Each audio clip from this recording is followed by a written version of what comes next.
제가 지난주에 우리 밀락교회를 다녀왔어요. 우리 임직 예배가 있어서 다녀왔는데 그때 그 어간에 제가 깜짝 놀라면서 느끼게 된 한 가지 사실이 있습니다. 밀락교회 목사님 유성원 목사님이 85년도부터 담임 목회를 했대요. 오래 하셨잖아요. 85년도부터 이렇게 헤아려 보고 꼽아 보니까 저의 신앙 연륜보다 더 길게 담임 목회를 하신 거예요. 그래서 내가 목회를 잘 못하나 보다 그런 생각을 가끔 합니다.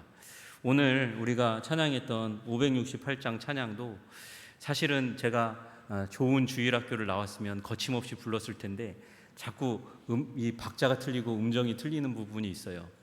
좋은 주일학교를 나와야 되는데 그렇지 못한 것도 참 안타까운 일입니다. 그렇죠. 어렸을 때부터 신앙생활하면 그냥 자연스럽게 더 잘 알 수 있는 것이 참 많은데 제게 그런 것 중에 하나가 잘 이해되지 않는 것 중에 하나가 바로 이 맥추감사 주일이었습니다. 맥추감사 주일이 왜 지키는 건지 무엇을 위해서 지키는지 말씀을 들어도 잘 이해가 되지 않았어요. 그런데 맥추감사 주일은 하나님께서 이스라엘 백성에게 정하여 주신 절기입니다. 하나님께서 왜 절기를 주셨을까? 여러분, 절기를 주신 것, 시기와 연한과 계절을 주신 것, 그것은 인류에게 질서를 주시면서 주신 것이죠. 여러분, 창세기 1장 14절에 말씀하세요. 하나님이 이르시되 하늘의 궁창에 광명체들이 있어 낮과 밤을 나뉘게 하시고 그것들로 징조와 계절과 날과 해를 이루게 하라. 여러분, 그러니까 밤과 낮이 있으면서 나누어지면서 밤낮이 나누어지면서 우리가 활동해야 될 시간과 그리고 쉬어야 될 자야 될 시간이 구분되지 않습니까? 계절이 그리고 해가 이루어지면서 우리는 삶을 구획짓습니다. 이때는 무엇을 하고 이때는 무엇을 하고 그렇게 나눕니다. 마찬가지로 하나님께서 이스라엘 백성들을 구원하시고 이끌어내셔서 새로운 질서를 주십니다. 어디에서요? 시내산에서 새로운 질서를 주세요. 이 질서 가운데 살아가라 그렇게 주시면서 그렇게 말씀하시면서 주신 것이 결국은 율법이에요. 그 율법에 또 하나 그 질서 율법의 질서 가운데 하나가 바로 절기의 질서입니다. 그래서 오늘 말씀 가운데 절기를 말씀하시는 거예요. 신명기 16장에는 77절 다시 얘기해서 맥추절에 대한 이야기를 하시지만 출애굽기 23장 제가 봉독했던 그 말씀의 앞에는 무교절의 절기를 지켜라 이렇게 얘기하시고 무교병의 절기를 지켜라 말씀하시고 그 다음에 맥추절 그리고 수장절을 지켜라 이렇게 말씀하세요. 절기의 기본적인 뼈대는 세 절기입니다. 무교절과 맥추절과 수장절입니다. 그런데 이 절기 세 절기를 기본으로 해서 앞뒤로 이렇게 붙어서 그래서 7개의 이 절기가 이스라엘 백성들에게 하나님께서 지킬 것으로 그렇게 명하셨습니다. 여러분, 무교절과 관련해서는 3개의 절기가 있어요. 6월절 다 아시잖아요. 이스라엘 백성들이 애굽에서 나올 때 그때 문설주와 문인방에 양을 잡아서 그 피를 바르면 하나님께서 6월 그냥 패스오버 넘어가셨다. 죽이지 않고 그 집안에 있는 장자를 죽이지 않고 넘어가셨다. 그래서 6월절이에요. 6월절 그리고 그 이후에 이 누룩을 넣지 않은 떡을 먹는 무교절이라고 하는 절기가 일주일 정도 진행됩니다. 그리고 6월절 다음 날 무슨 절기로 지키냐면 초실절로 지켜요. 초실절. 그러니까 첫 번째 열매를 얻는 절기다. 초실절이 한 번 또 나오기 때문에 처음 익은 열매를 먹는 절기라고 해서 헷갈리는 일이 있지만 무교절 그때의 6월절 다음 날이 이스라엘에게 초실절이었어요. 그래서 무교병의 절기 가운데 3개의 절기가 집중되어 있고 그 다음에 6월절로부터 50일이 되는 날 오순절 그리고 6월절 다음 날 초실절로부터 시작해가지고 7주간이 지난 77절 7날 7주간 그래서 77절이 되는 날 그날이 오순절 똑같은 말입니다. 77절과 오순절 날이 개수가 이제 6월절로 하느냐 초실절로 하느냐에 따라서 이름이 오순절 77절이라고 부르지만 결국은 오늘 말씀하시는 맥추절과 똑같은 말입니다. 맥추절 77절 오순절 다 똑같은 말이고요. 그리고 나팔절이 있고 마지막에 장막절 수장절이 있어서 7개의 절기를 지키도록 그렇게 하셨습니다. 사실 우리는 그런 질문을 합니다. 추수감사절이 있는데 뭐하러 또 맥추감사절을 지키나, 그런 생각을 하시는 분이 있을지 모르지만, 여러분, 이스라엘 백성의 이 3대 절기, 가장 중요한 3대 절기, 이스라엘의 남자는 모두 매년 3번씩 주 여호와께 보일지니라, 그렇게 말씀하셨던 이 3대 절기는 다 추수와 관련되어 있어요. 첫 번째, 그 6월절의 절기에는 보리를 추수하고, 오순절에는 밀을 추수하고, 그리고 수장절에는 나머지 감, 올리브, 포도, 무화과, 석류, 대추, 야자를 추수하는 추수의 절기입니다. 그래서 이스라엘 백성은 1년에 3번 정기적으로 계속해서 하나님께 추수 때마다 감사의 절기로 지켰으니까, 우리가 1년에 2번 지키는 것, 그것이 과한 것이 아니라는 사실을 우리는 깨닫습니다. 그런데 한 가지 궁금한 게 있어요. 뭐냐면 맥추절이 어떻게 오순절이라고 얘기했잖아요. 오순절은 성령님이 오신 날이잖아요. 그래서 교회는요, 우리 달력을 보시면 성령 강림 주일로 지킨단 말이에요. 이미 지나갔어요. 그런데 우리 그날과 맥추절의 근거를 두고 있는 그 오순절 성령 강림 주일을 우리가 지키는데, 왜 그 이후에 뚝 떨어져 가지고 6월이 다 끝나고 7월 첫째 주, 원래 첫째 주에 지키거든요. 그때를 왜 맥추감사 주일로 따로 지키나? 원래 하나에 근원하는 건데 왜 둘로 나눠서 오순절날로 성령 강림 주일로 지키고 왜 맥추감사 주일로 지키나? 이게 또 이상한 문제이기도 합니다.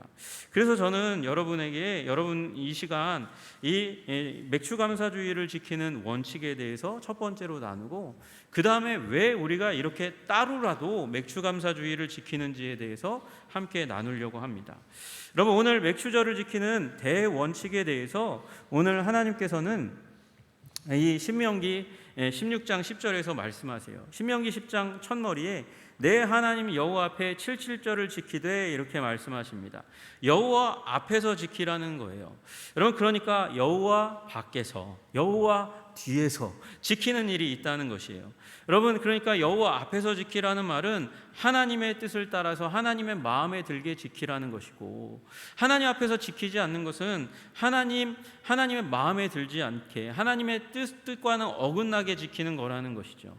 여러분, 우리 똑같은 자리에 있어도 다른 삶을 사는 사람들이 있잖아요. 똑같은 교실에 있는데도 불구하고 다른 성적이 나오는 것처럼 똑같은 자리에 있어도 다른 삶을 사는 사람들이 있습니다.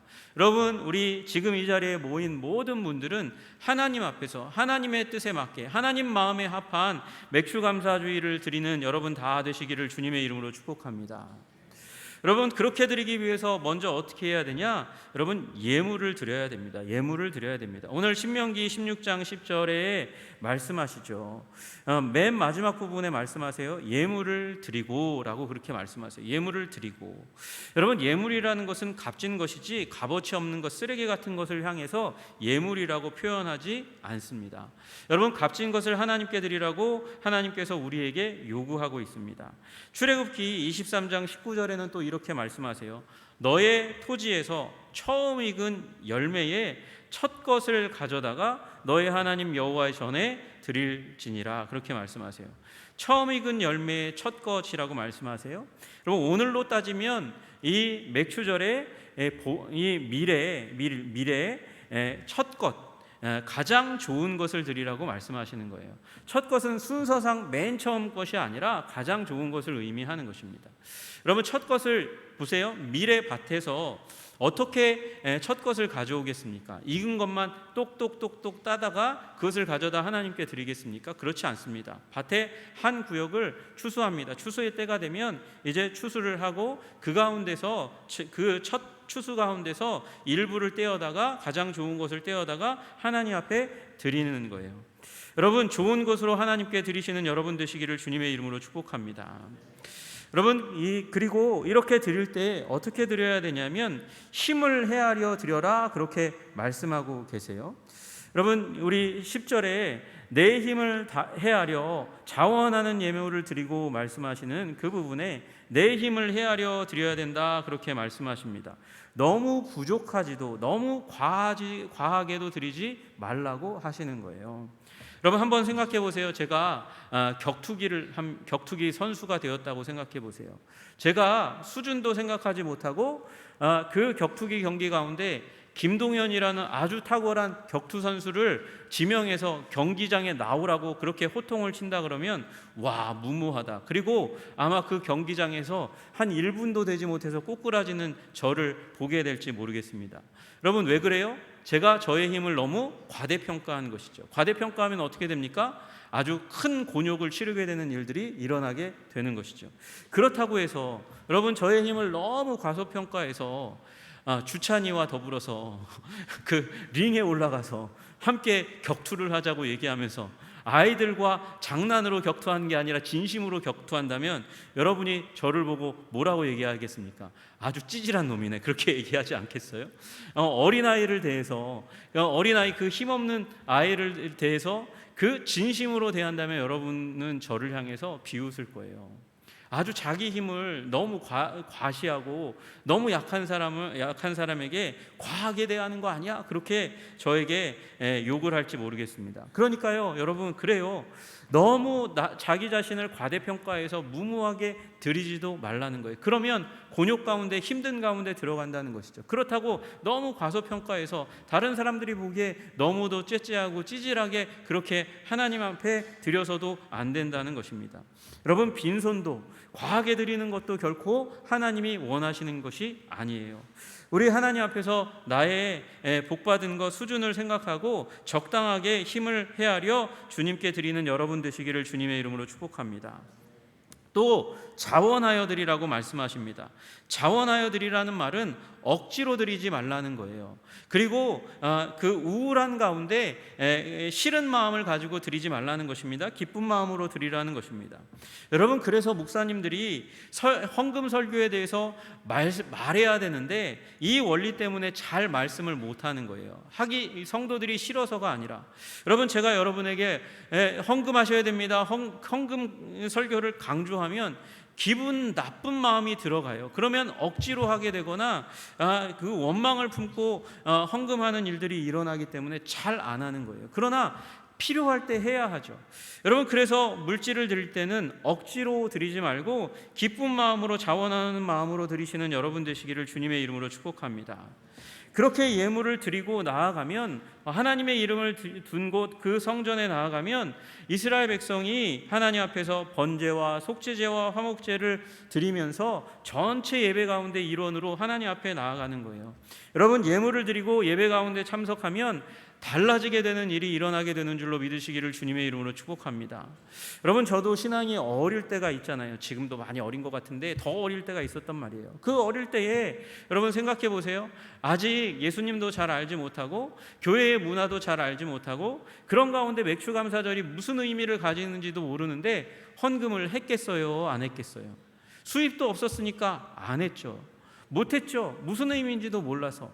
그래서 잘 못했어요. 그러다가 신앙이 자라가면서, 연륜이 자라가면서 맥주감사주일 헌금도 하고, 그리고 추수감사주일 헌금도 하고, 그냥 헌금도 드리는 신앙의 성장이 일어나면 여러분, 제 예배를 대하는 제 태도가, 그리고 그 예배 가운데 나오는 저를 향한 하나님의 태도가 저는 달라졌다고 믿습니다. 여러분, 그렇게 예물을 가지고 나오는 자는 하나님 앞에서 갑절의 은혜를 받게 되는 줄로 믿으시기를 주님의 이름으로 축복합니다.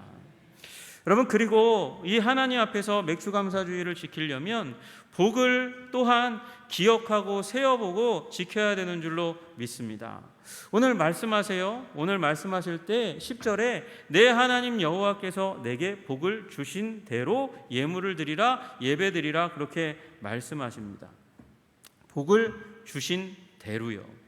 여러분, 이 복을 주신 대로 하나님 앞에 예배드리지 않으면 자칫하면 우리의 예물과 우리의 예배가 뇌물이 될 수가 있어요. 예물이 아니라 뇌물이 될 수 있어요. 여러분, 뇌물은 어떤 목적으로 드립니까? 대가를 바라서 먼저 드리는 게 뇌물이에요. 여러분, 진정으로 하나님이 내게 주신 은혜를 헤아려 보고 그것에 대해서 감사한 마음으로 드리면 그건 예물이지만, 여러분, 하나님께 감사하는 것도 없으면서 그 감사한 마음을 깊이 헤아려 보면서 진정으로 하나님 앞에 응답하며 눈물을 흘리며 그 하나님의 사랑에 감격하여 드리지 않으면 그것은 뇌물, 우리 삶 가운데 하나님 복 주십시오, 단순히 감사의 마음이 없는 그냥 미래를 향한 복을 주십시오, 아니면 재앙이라도 주지 마세요, 그렇게 뇌물로 드릴 경향이 있다는 거예요.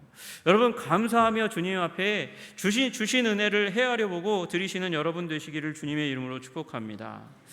6.25 전쟁의 폐허로 우리 한국 땅이 가난하게 살았던 그 시기, 1962년에 한 키 작은 장로님 한 분이 한 손에는 성경을, 한 손에는 괭이를 이라는 슬로건을 가지고 교육기관을 하나 만들었습니다.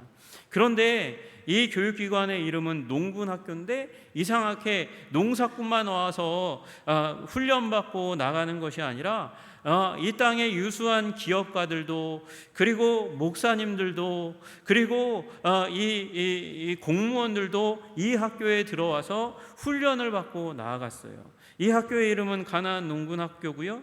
그 학교를 세운 분은 김용기 장로님이십니다.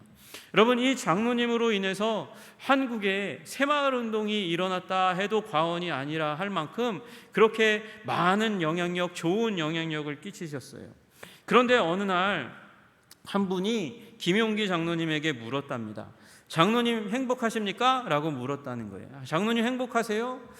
아마도 그 황무지, 그 땅, 거친 땅, 그곳에서 농사를 지으며 고되게 살아가는, 땡볕에서 땀 흘리며 그렇게 살아가고 있는 장로님을 보면서 안타까운 생각, 또 정말 행복할까라는 생각을 가지고 누군가가 그렇게 물어봤나 봐요. 장로님 행복하세요? 그렇게 물었대요. 그랬더니 논두렁을 이렇게 물끄러미 쳐다보다가 김용기 장로님이 대답하셨답니다. 아니요, 아니요 라는 거예요. 행복하십니까? 아니요. 적잖이 당황했고 그 대화를 들은 사람들도 당연히 당황할 수밖에 없었을 겁니다. 그런데 장로님은 그렇게 연이어서 대답하셨습니다. 아니요, 감사합니다. 아니요, 감사합니다. 여러분, 우리는 행복을 마치 삶의 기준으로, 목적으로, 그리고 비전으로 삼으며 살아가는 시대 가운데 살아가고 있습니다. 그러나 하나님이 더 중요하게 생각하는 질문은 이것입니다. 너 정말 감사하고 있니? 너 정말 감사하고 있니? 여러분, 행복이 아니라 감사를 주님 앞에 드릴 때 우리 삶을 진정으로 복으로 채우시는 그 하나님을 경험하시는 줄로 믿으시기를 주님의 이름으로 축복합니다. 여러분, 행복이 아니라 감사예요. 감사할 때 하나님께서 진정으로 하늘의 복으로 우리를 채워주세요. 어느 개척교회 목사님 사모님이 위암 판정을 받았답니다. 낭망해서 입을 다물고 침묵하면서 음식에 입을 대지도 않은 채 그렇게 병상에 누워 있어요. 그러다가 생각해 보니까 내가 왜 암에 걸렸나 그렇게 고민하다 보니까 자기가 이 지경이 된 것은 교회 개척하면서 그 당한 극심한 고난 때문이라고 생각이 들었어요. 그래서 그 원망이 누구에게 갔냐면 나를 고생시킨 남편에게 갔다는 거예요. 남편이 미워지고 흘겨보고 냉대하고 쌀쌀맞게 굴었어요. 당연히 남편도 불편하고 마음이 아프고, 그리고 아내에 대해서 정말 무너지는 마음을 가지게 되었고, 그래서 어떻게 할까 그렇게 고민하다가 어느 날 위로라도 받으려고 신학생 시절에 학장이었던 윤성범 목사님을 찾아갔다고 합니다. 감리교회 목사님이셨어요. 그래서 갔더니 대본에 보시는 거죠. 아시는 거예요. 얼굴이 어둡구나, 무슨 일이 있느냐고 그렇게 물었어요. 그랬더니 그 자초지종을 이야기해 주었습니다. 뭐 답이 있겠습니까? 암에게 신학자가 목사님이 무슨 말을 할 수 있겠어요. 그런데 그 학장님이 제안을 했습니다. 노트를 한 권 사고 펜을 한 권 사다가 아내에게 주어 보세요. 그리고 감사할 일들이 생각나면 생각나는 대로 한번 적어보라고 그렇게 권유해 보세요. 목사님이 노트를 샀고 볼펜을 사가지고 아내에게 갔습니다. 그리고 이 학장님을 만나서 들은 이야기를 했습니다. 사모님의 입에서 좋은 말이 나올 턱이 있습니까? 이 마당에 무슨 감사할 일이 있다 그래요? 그렇게 사모님이 쌀쌀맞게 이야기했고, 그 자리에 앉아서 할 말이 없던 목사님이 방을 나가고 나서, 그리고 나서도 한참 뒤에 사모님이 그 노트를 펼쳐 보았습니다. 그리고 감사할 일이 있나? 도대체 뭐가 있나? 그러다가 평범하고 작은 일 하나가 생각나서 적었습니다. 그리고 또 하나가 생각나서 적었습니다. 감사의 일들을 하나하나 적어가기 시작했습니다. 그러다가 감사한 일을 자신에게 베푼 사람들이 생각나서 병상에서 일어나서 그에게 가서 감사하다는 말을 했습니다. 질병이 있으니까 멀리 가지 못하고 가까운 데에 사는 사람, 예배에 나오는 사람에게 그런 말을 하다가 점점 더 멀리 있는 사람에게도 감사의 제목이 생각나서 전화도 하고 찾아가기도 하면서 감사의 인사를 전하기 시작했습니다. 그러다가 통증이 사라지고, 그리고 그러다가 힘없는 다리에 힘이 생기는 일들이 일어났습니다. 정기검진 날이 돌아와서 병원에 가보았더니 의사가 암이 사라졌다고, 치유되었다고, 깨끗하게 되었다고 그렇게 판정해 주는 일이, 기적이 일어난 것입니다. 여러분, 감사는 우리를 회복시키는 기적을 베푸시는 하나님의 도구인 줄로 믿으시기를 주님의 이름으로 축복합니다. 감사도 습관이고 원망도 습관이에요. 감사는 미래를 밝히는 빛입니다. 과거에 의해서 감사하지만 그 감사가 미래를 밝히는 거예요. 그러나 원망, 과거에 의해서 일어나는 그 원망의 일들로 우리의 입술을 채우면 우리의 미래가 수렁으로, 습지로 가득하게 되는 일들이 일어납니다. 그래서 앞으로 나아가려고 해도 우리의 발목을 붙잡고 빨아당기는 일이 일어나는 것이에요. 그래서 여러분, 우리의 삶 가운데 얼마나 가졌나, 어떤 것을 가졌나, 얼마나 높아졌나, 얼마나 인기 있나, 이런 것들로 행복하다 불행하다 그렇게 나의 삶을 판정하고 질문하지 말고, 나는 지금 감사하고 있는가? 나는 일로 그럼에도 불구하고 감사하고 있는가? 질문하고 감사합니다 고백하시는 여러분 되시기를 주님의 이름으로 축복합니다. 감사하기 위해서는 주신 복, 받은 복을 세어보아야 합니다. 세어본다는 것, 셈한다는 것은 복잡한 일이기 때문에 그래서 멈추어야 됩니다. 멈추어서 하나님이 행하신 일을 생각해 보지 않으면 우리는 그 하나님이 우리 인생 가운데 일으키신 일을 기억도 못하는 어리석은 존재입니다. 그리고 이 성공이 나로 인한 것이라고 생각하는 교만한 존재이고, 이 실패가 남들 탓이라고 그렇게 원망하는 열등감으로 가득한 존재에 불과합니다. 그래서 우리는 멈추어 서서 받은 복을 세어보아야 합니다. 이 맥주감사절 2023년 상반기 가운데 하나님께서 우리에게 주신 복을 하나하나 세어보면서 하나님 앞에 감사하시는 여러분 되시기를 주님의 이름으로 축복합니다. 그래서 여러분, 오늘 예배 끝나고 나면 끝났다, 밥 먹고 집에 가서 눕고 자고 끝내는 게 아니라, 여러분 책상 앞에 앉아서, 밥상 앞에 앉아서 종이 한 장 내밀고 그 위에 하나님께서 2023년 상반기 가운데 주신 감사한 일 하나하나 적어보시는 여러분 되시기를 주님의 이름으로 축복합니다. 또 하나, 우리는 기쁨을 또한 나누어야 됩니다. 13절에 말씀하시잖아요. 너와 내 자녀와 노비가 어디에 살고 있어요? 한 집에 살고 있으니까 가정 안에서 이 기쁨을 나누어야 돼요.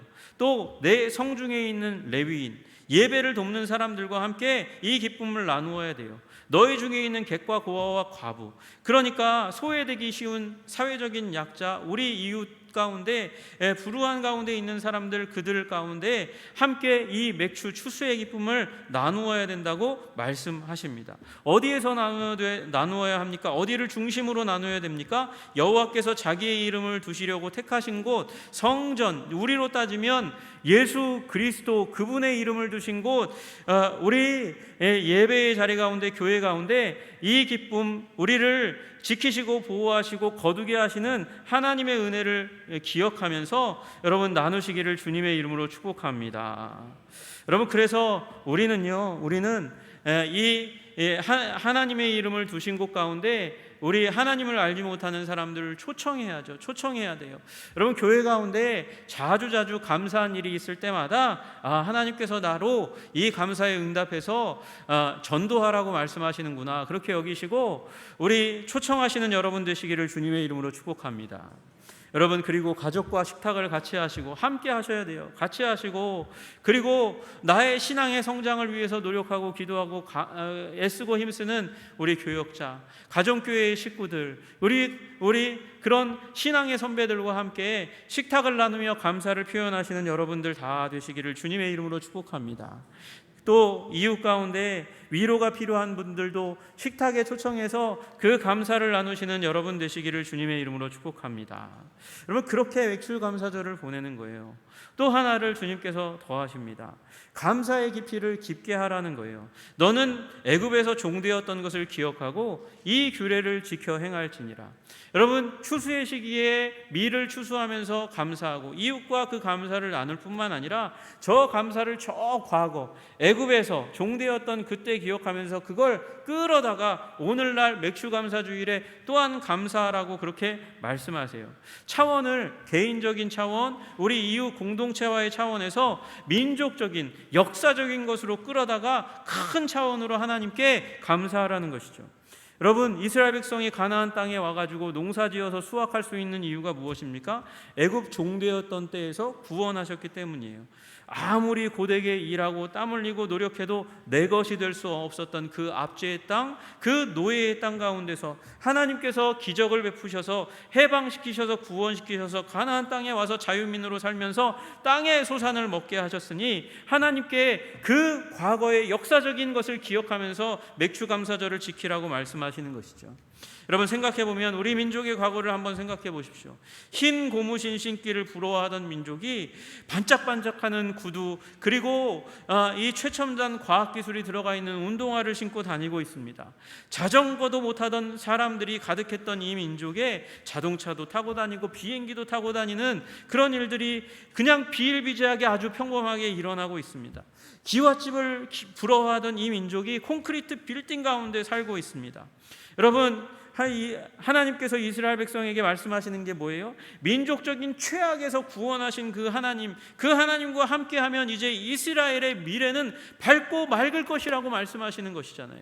여러분, 우리 민족의 그 처참한 과거로부터 우리를 하나님께서 구원하여 주셔서 세계에서 잘 사는 10손가락 안에 들어가는 민족으로 나라로 삼아주신 것을 기억하고 하나님 앞에 감사하시는 여러분 되시기를 주님의 이름으로 축복합니다. 여기에 우리가 맥추감사주일을 오순절 성령강림주일과 더불어서 따로 지키는 이유가 있는 거예요. 여러분, 우리 맥추감사주일을 왜 지켰는가? 여러분, 이것은 과거 혹독한 가난을 겪었던 우리 민족의 역사에 기인합니다. 요즘은 잊어버렸던 귀에 잘 들리지 않는 단어 중에 하나가 바로 보릿고개라는 말입니다. 여러분, 보릿고개 어른들은 다 들어보셨어요. 일제강점기와 해방 이후 연례 행사처럼 찾아오는 보릿고개, 그 보릿고개, 먹을 것이 없는 보릿고개 때문에 우리 민족은 큰 고난과 고통을 겪었습니다. 추풍령 고개, 대관령 고개보다 더 높고 호랑이 사자보다 더 무서운 보릿고개라는 말이 생겼을 정도로 이 보릿고개는 고통스러웠습니다. 일제시대는 더욱더 심했습니다. 일본 사람들이 모든 농토를 강제로 빼앗고 농작물의 반을 세금으로 거두어 갔습니다. 이 조선 땅을 식량 조달 창고로 여기고 쌀 농사를 해서 쌀이 나오면 그 모든 것을 다 일본 땅으로 가져갔고 대신에 한국 사람은 만주에서 가져온 좁쌀을 나누어 주면서 먹고 살라고 했어요. 그러니까 쌀을 주식으로 했던 우리 한국 사람들은 이 쌀이 먹을 것이 좁쌀이 똑 떨어지면 그 다음에는 굶는 거예요.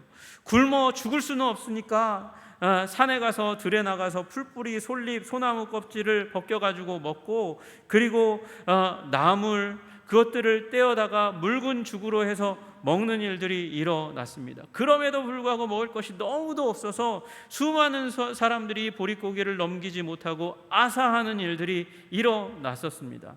이런 춘곤기가 1960년대 중반까지 계속되었습니다. 그러다가 그 춘궁기를 끝내는 날이 옵니다. 그것이 바로 보리를 추수하는 날입니다. 6월 중하순경에 보리를 추수하면 이제 그 죽음으로부터 벗어나는 거예요. 우리 선배 신앙인들이 이 춘궁기로부터 해방되는 날, 보리 추수의 기쁨이 너무도 컸기 때문에 보리를 추수하고 나면 그걸 가마니로 이어서 교회로 가지고 와서 그곳에서 감사의 예배를 드렸습니다. 그것이 맥주 감사주일의 기원이 되는 것입니다. 그런 자발적인 감사가 그냥 한 교회가 아니라 이곳저곳에서 반복되면서 우리 민족의 맥주 감사주일로 자리매김하게 되는 것입니다. 여러분, 그러니까 우리는 이 절기를 기억하여 지켜야 하는 것이죠. 우리 민족의 과거로부터, 아픔으로부터, 괴로움으로부터 우리를 지켜주신 하나님, 일제의 시대로부터, 한국전쟁의 그 고난으로부터 우리를 지켜주시고 위로하시고 회복시켜주시고 생명을 주신 그 하나님 앞에 감사의 마음을 드렸던 우리 믿음의 선진들처럼 이 한 해의 상반기 그 앞에서 또한 민족적인 고난 가운데서 우리를 지켜주신 그 하나님 앞에 맥주 감사주의를 지키며 나아갈 때에 주님께서 우리를 더 아름다운 지경으로 인도하여 주실 줄로 믿으시기를 주님의 이름으로 축복합니다. 감사드리는 자에게 하나님은 기억하시고 갑절의 은혜로 갚아주심을 기억하고 예배의 자리, 맥주 감사절의 자리 가운데 감사의 입술로 주님 앞에 나아가시는 여러분과 제가 되기를 주님의 이름으로 축복합니다. 아멘. 기도하겠습니다. 하나님 아버지, 감사합니다. 맥주절을 지키라 이스라엘 백성에게 부탁하시고 말씀하신 주님, 또한 더불어서 우리가 기억해야 할 줄로 믿습니다. 민족의 위기로부터 주님께서 우리를 구원하심을 감사하고 찬양하며 맥주감사절을 지켰던 우리 신앙의 선진들의 신앙을 따라서 우리 또한 민족적인 개인적인 감사를 주님 앞에 드리며 이 절기를 지켜내게 하여 주시옵소서. 주님, 그렇게 지켜내 갈 때 우리 민족을 구원하신 것처럼 또한 우리 민족을 더욱더 아름다운 지경으로 인도하실 주님을 바라보며 감사하며 찬양하게 하옵소서. 예수님 이름 받들어 기도드리옵나이다. 아멘.